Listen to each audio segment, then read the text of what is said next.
Kali ini kita coba untuk sokat gajah ya teman-teman.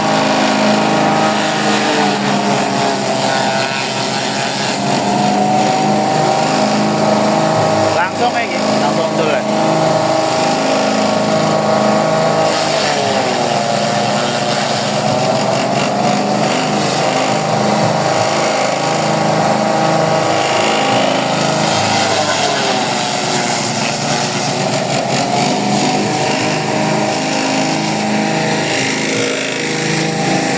Untuk hasilnya kayak ini ya teman-teman.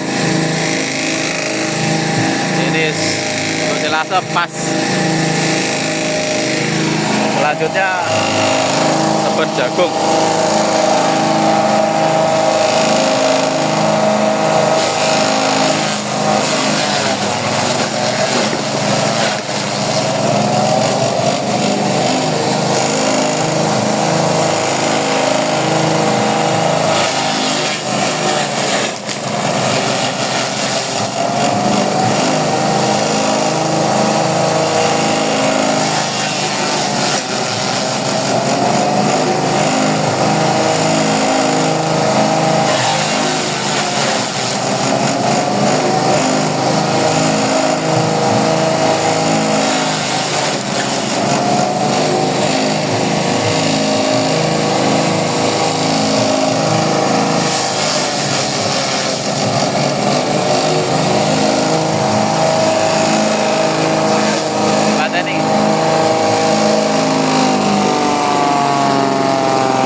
Hasilnya